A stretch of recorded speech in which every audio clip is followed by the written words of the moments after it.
Salin Holidays vous fait voyager avec Breton d'ailleurs.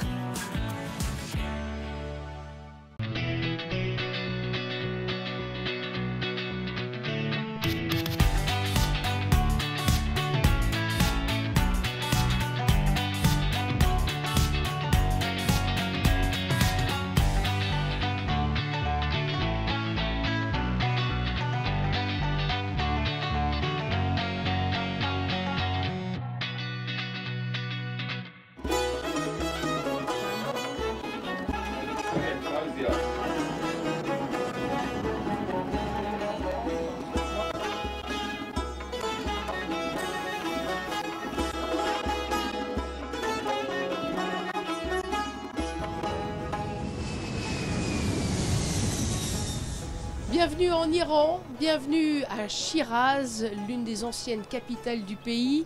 Aujourd'hui, c'est la capitale de la province Fars qui a donné son nom à la langue iranienne, le farsi. Chiraz, c'est la ville des fleurs, c'est la ville des rossignols, c'est la ville des cyprès. C'est la ville un peu du paradis. Ici, ça s'appelle le jardin du paradis, le jardin Eram.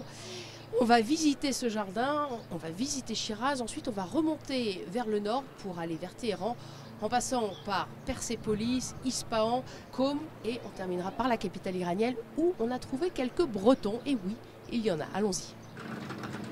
Mais tout d'abord, profitons de ce délicieux et rafraîchissant jardin persan. Un art qui aurait commencé ici, il y a 6000 ans. Parmi les éléments qui composent ce type de jardin, on trouve le bassin, la végétation et le pavillon, comme celui-ci. Un pavillon du 19e où Faradiba, l'épouse du dernier Shah, aimait se rendre lors de son passage en ville. Réputée pour ses parcs, Chiraz est aussi la capitale de l'art et de la culture. Elle a vu naître les deux plus grands poètes du pays, Hafez et Saadi, dont tout Iranien connaît et déclame régulièrement les vers, à l'instar de notre guide Mariam, elle-même native de Chiraz. یاد دارم که با کاروانی همه شب رفته بودم و سحرگاه و کنار بیشه خفته شوریده همراه ما بود و نعره بزد و راه بیابان در پیش گرفت و یک نفس آرام نیافت نگر تا گلستان معنی شگاه در او هیچ بلبل بلبل ça c'est rossignol et là vous voyez rossignol et les roses parce que Chiraz c'est la ville des fleurs, la ville des roses, la ville des rossignols. Alors dans la décoration, on voit des faïences qui représentent les roses et les rossignols. Nous sommes ici au mausolée de Saadi, un moraliste voyageur du XIIIe siècle qui inspira Jean de La Fontaine. Il y a une partie des poèmes de Saadi qui se trouve au-dessus du portail de l'ONU à New York. C'est un poète voyageur et qui a fait presque 40 ans voyage partout en Syrie, en Égypte, en Arabie. Et c'était au milieu de sa vie où il est retourné à Chiraz, où il a terminé ses deux grands recueils, Golestan ou le Jardin des Roses et Boustan ou le verger de Saadi. غلام همت آنم که زیر چرخ کبود ز هر چه رنگ تعلق پذیرد آزاد است. Bon, alors raconte-nous, on se trouve juste en face du mausolée d'Hafez, qui est l'un des plus grands poètes persans. Parmi les Européens, d'abord c'était les Allemands qui l'ont découvert bien, surtout Goethe, un grand poète allemand qui a été influencé par les poèmes de Hafez. Les romantiques français ne tardèrent pas à se laisser séduire cet enchantement. Chez Théophile Gautier, dans la préface Ces mots et Camé, chez Victor Hugo, dans ses orientales, on peut voir aussi l'influence de Hafez. André Gide aussi a été influencé par les poèmes de Hafez. Dès qu'on a une décision à prendre, dès qu'on a un chagrin, dès qu'on a un souci, pour se consoler, on s'adresse aux poèmes d'Hafez. C'est pour ça Hafez est si connu, parce qu'on récite une sourate du Coran et après on ouvre le livre de Hafez au hasard et après on commence à réciter le poème. بیا که قصر عمل سخت سوس بنیاد است بیار باده که بنیاد اون برباد است. On ne saura pas si ce poète théologien du XIVe siècle buvait du vin, pourtant sa ville natale a donné son nom au cépage la Syrah, qui recouvraient les collines environnantes. L'alcool est aujourd'hui bien sûr totalement prohibé en République islamique, où la charia s'applique depuis 1980. Mais un assouplissement des mœurs est manifeste depuis l'accession au pouvoir des réformateurs et du président Hassan Rouhani en 2013, et sous l'impulsion des femmes, plus diplômées que les hommes dans ce pays où l'éducation est reine et très ancienne. L'éducation. Elle était en effet déjà pratiquée sous les Achéménides, le premier des empires perses fondé par le roi des rois, Cyrus le Grand, au VIe siècle avant Jésus-Christ, et dont Persépolis était la capitale la plus brillante avant sa mise à sac par Alexandre le Grand au IVe siècle avant Jésus-Christ. Ce site exceptionnel est notre première halte à la sortie de Chiraz. On est devant l'escalier oriental du palais Apadana. Le palais Apadana, le palais d'audience, le palais de réception de Darius, que c'est commencé sous le règne Darius, terminé sous le règne Xerxès, grâce à les inscriptions qu'on peut trouver en cuneiforme, en trilingue élamite, vieux perse, babylonien. Et sur ce côté-ci, on peut voir les représentants de 23 nations soumises qui apportent les cadeaux, les offrandes pour le roi pour participer à la fête de Nouvel An. Autrement dit, Nowruz, une fête toujours célébrée en Iran le 21 mars et qui est au cœur du zoroastrisme, la religion monothéiste existant dans le pays avant la conquête arabe et dont l'emblème est cette aile à 3 branches. Un symbole que l'on retrouve aussi un peu plus loin, ici, sur le site de la nécropole royale, un ensemble de 4 tombeaux de rois achéménides, où fut enterré Darius le Grand. On reprend la route vers le nord. Notre véhicule traverse les monts Zagros, la 2e plus grande chaîne d'Iran, au paysage désertique. Mais bientôt, Ispahan, ou Esfahan avec la prononciation arabe, est en vue. Située à plus de 1500 mètres d'altitude, cette capitale de la Perse musulmane est une étape obligatoire. Elle doit sa splendeur au souverain éclairé Shah Abbas, à qui l'on doit la place royale. Cet ancien terrain de polo du Shah est la plus grande place fermée du monde. J'y fais une rencontre étonnante, ou plutôt bretonnante, au bord du bassin. C'est pas une légende des Bretons, il y en a vraiment partout, même ici, au cœur de l'Iran, à Ispahan, une ancienne capitale elle aussi. J'ai trouvé un autre Breton, un touriste breton, le jeune Adrien, qui est en train de visiter Ispahan. Bonjour Adrien. Vous venez du Finistère Sud, vous m'avez dit tout à l'heure. Mais ma famille vient du Finistère Sud, ouais. Ouais. Alors première fois en Iran ? Première fois, ouais. Toute première fois. Et c'est assez marquant. Justement, quelles impressions ? C'est des impressions de contraste énormes entre la ville et les endroits un peu plus ruraux, entre ce qu'on entend dire et ce qu'on rencontre. Et ouais, beaucoup de choses comme ça qui sont très étonnantes. Et les Iraniens ? Les Iraniens sont adorables, sont vraiment très très très accueillants, ce qui peut être presque un petit peu surprenant au premier abord quand on a l'habitude de faire un peu de voyage et qu'on ne s'attend pas à ce que les gens soient aussi sympathiques aussi facilement. Pourquoi vous avez choisi l'Iran ?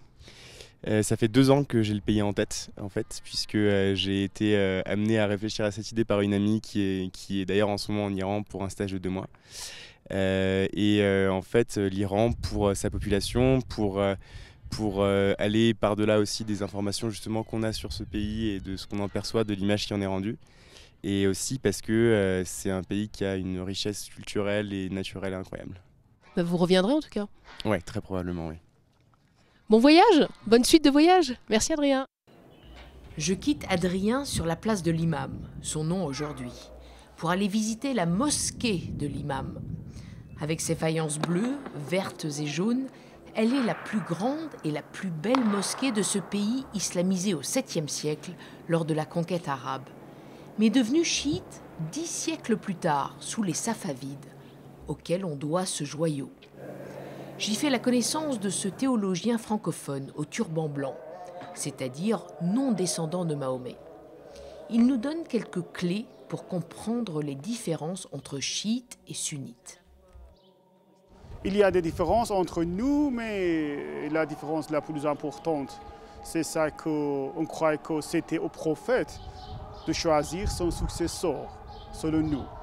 Mais selon les sunnites, ce n'est pas ça. Ils disent que c'était au compagnon du prophète, quelques compagnons du prophète, de choisir le successeur du prophète. Chez nous, alors il y a des différences, mais on dit que c'est Dieu, Dieu est unique et juste aussi. Et d'autres mots au-delà, et le prophète Mahomet et les imams, les 5 piliers de notre religion ou de notre branche. Si on supprime les piliers, nous ne sommes pas musulmans. Mais quand on ne fait pas, par exemple, on ne fait pas le jeûne, nous sommes musulmans. Mais nous ne sommes pas pratiquants. Si une certaine tolérance est affichée, le propos devient plus sévère concernant les médias.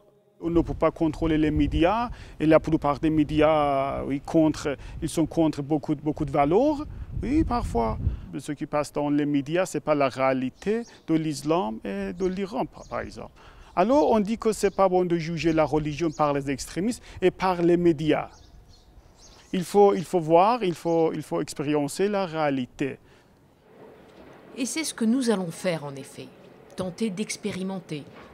Et nous constatons que la Perse est en effet très tolérante à l'égard des minorités et des religions, notamment juives et arméniennes. Cette dernière communauté est bien présente à Ispahan, dans le quartier Jolfa.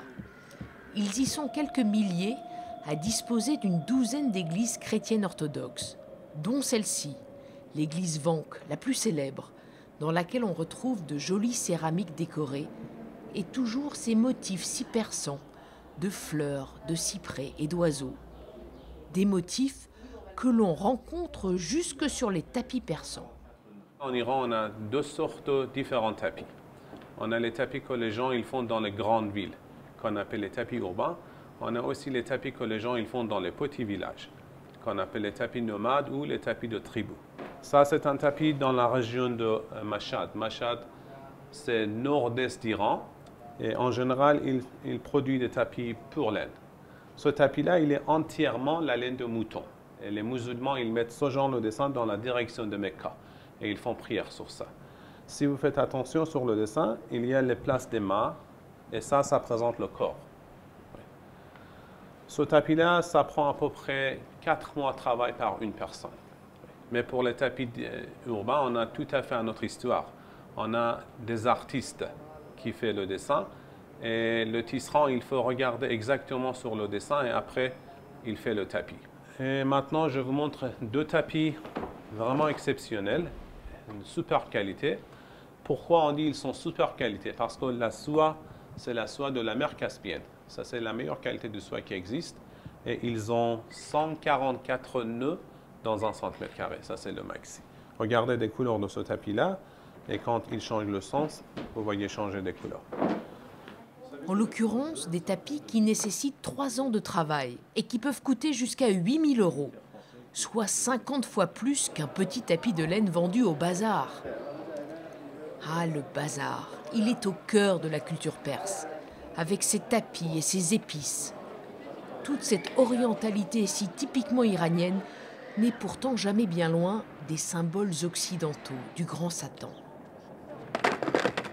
If you have become a skateboarder, it's a bit thanks to a Frenchman, isn't it? Yes, Vivian Fell, Mr. Vivian Fell from Magenta Company Skateboards.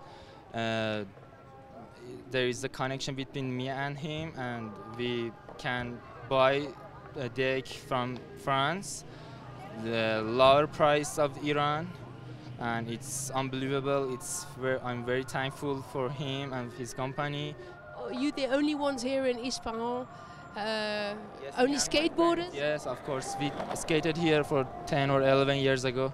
Here with my friends. He's one of the oldest, my friend, skateboarder. And yes, we keep with girls, boys, everyone who wants to skate. Yeah. So how many are you? Skating a lot here in it? Skateboarding in Isfahan, maybe it's gonna be 20, but it's not for every day. Have you ever left the country? No, not yet, but I will do, of course. I love to see the world. Where would you like to go? Everywhere, everywhere. Starting America, Europe, America, China, everywhere. France, maybe. Of course, of course. I wish, yes, I wish. Okay. Well, let us show us a bit how you skateboard. Okay. Okay? Thanks a lot. Thanks a lot. Okay, go ahead. Okay. Well, let's.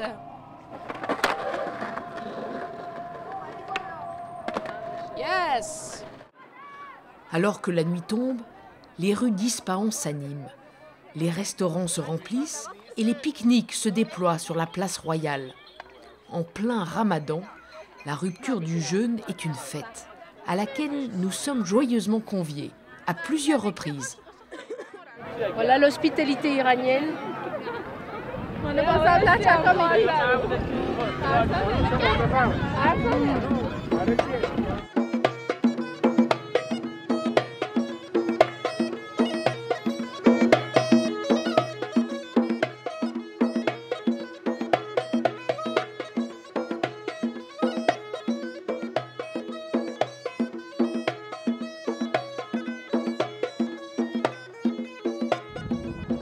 Nous poursuivons notre chemin, toujours vers le nord.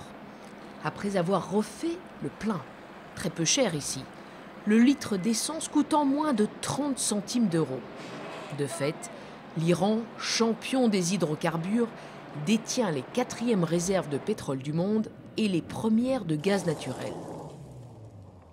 Nous arrivons à Qom, la plus religieuse des villes iraniennes, connue pour sa mosquée Azam, construite en 1961, où l'imam Khomeini donnait ses cours et d'où a commencé la révolution islamique. Elle est surtout célèbre pour le mausolée de Fatima, la sœur du 8e imam Reza, un imposant édifice recouvert d'or non accessible aux non-musulmans. Ici, dans ce complexe sacré, haut lieu de l'islam chiite, il faut respecter les codes les plus stricts, notamment le port du tchador pour les femmes. Et mieux vaut bien l'ajuster sans dévoiler de cheveux, pour ne pas recevoir un coup de plume au vert. Ce rouhani, ce religieux en farsi, nous en explique l'usage. چوب‌پر هستش برای اینکه مردم رو بخوایم راهنمایی بکنیم، هدایت بکنیم، اشاره بکنیم، چیز نرمی باشه، یه وقت به کسی کوچکترین آسیب و ضربه‌ای نخوره و از اون برم یه چیز مرسومی هستش که توی حرم‌های ایران بالاخره خادم‌ها اینو دست میگیرن.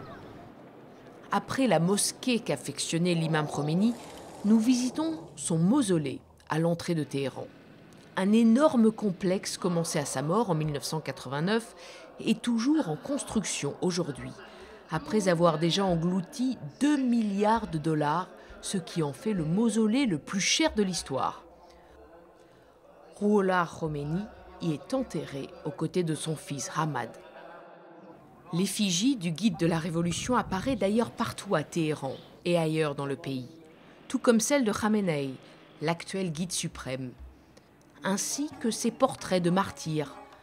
Tous ces jeunes, voire très jeunes hommes ont été tués lors de la guerre Iran-Irak, qui fit 1 million de morts entre 1980 et 1989.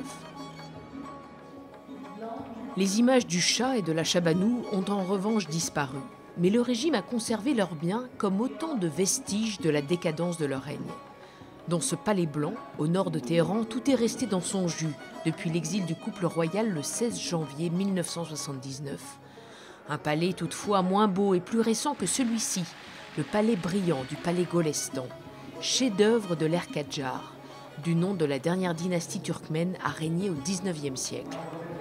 Pour remonter plus loin dans le temps et mieux appréhender cette civilisation vieille de 4000 ans, direction le musée national. Toute l'histoire pré-islamique et préhistorique de l'Iran, la terre des Aryens, est ici, dans ce bâtiment conçu par l'architecte français André Godard dans les années 30. La France et l'Iran. Une relation qui existe de longue date, même si un coup d'arrêt y a été donné en 2006, pendant 10 ans, avec l'application des sanctions liées à la production par Téhéran d'uranium enrichi. Nous avons rendez-vous à l'ambassade de France avec Romain Kéraval. Bonjour. Ce Malouin, père de 3 enfants, vient d'arriver comme conseiller du commerce extérieur.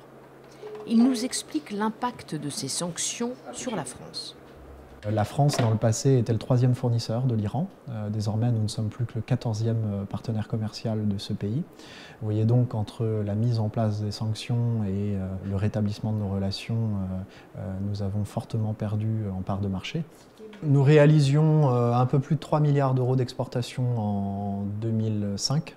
En 2015, nos exportations équivalaient environ à 560 millions d'euros. Donc en 10 ans, la valeur nominale de nos exportations a été divisée par 6. C'est donc bien pour reconquérir ce marché de 80 millions d'habitants, affichant une croissance annuelle de 6%, que la France est de retour en Iran. La mission de Romain est justement de conseiller et d'aider les entreprises françaises dans ce projet. Alors l'ouverture de ce bureau est intervenue évidemment suite à la signature du compromis entre les pays occidentaux et l'Iran au 14 juillet 2015.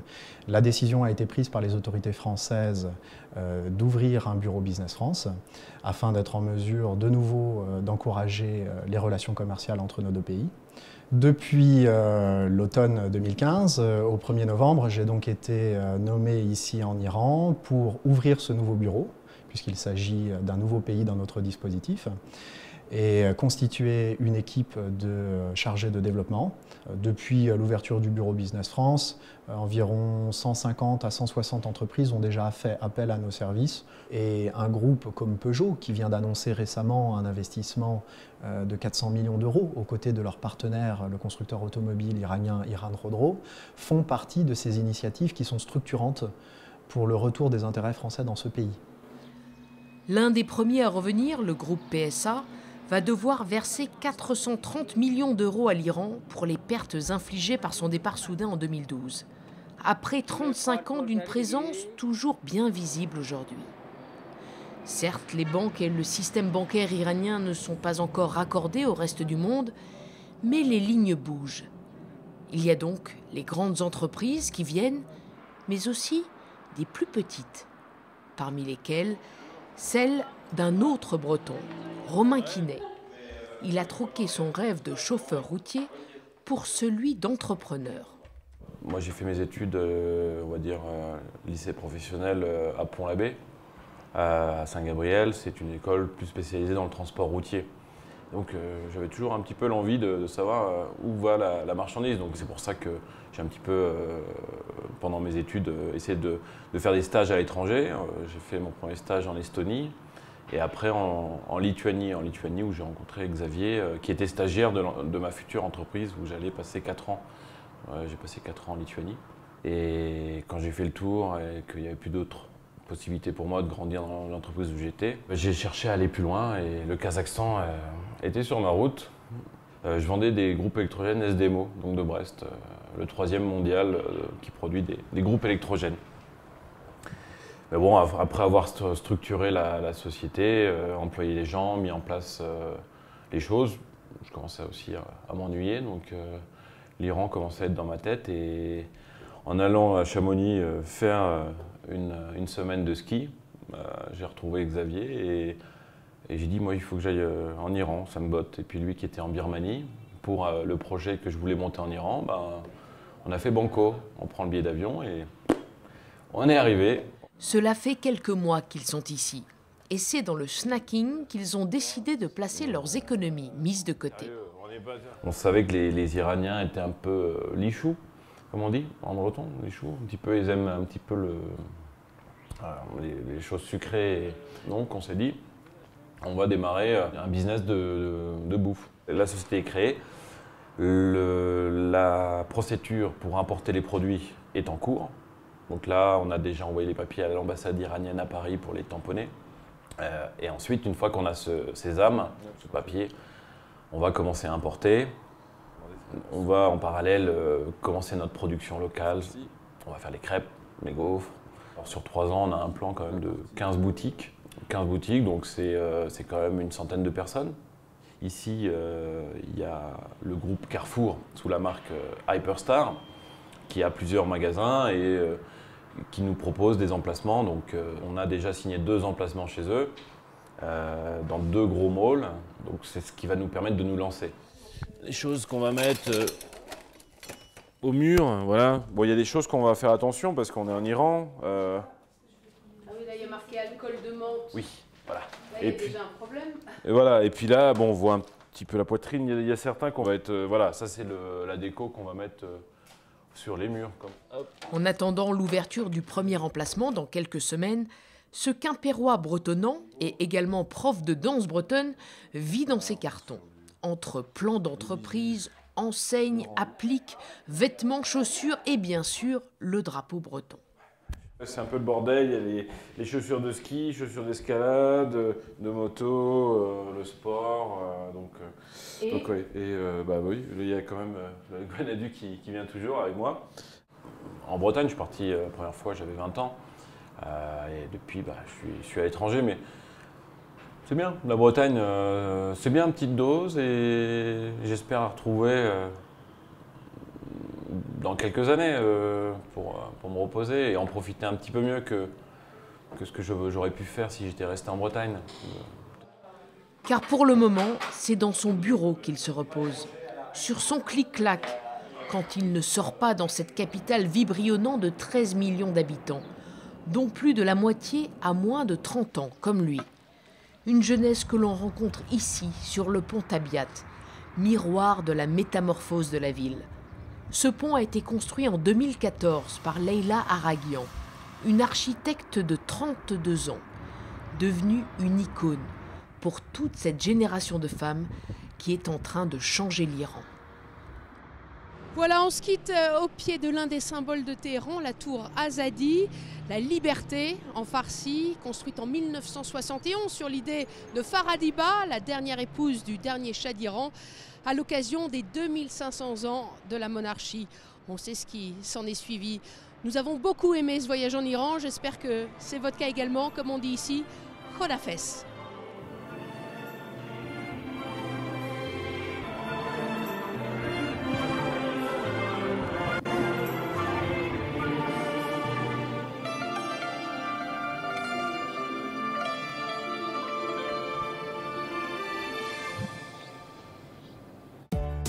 Salin Holidays vous a fait voyager avec Breton d'ailleurs.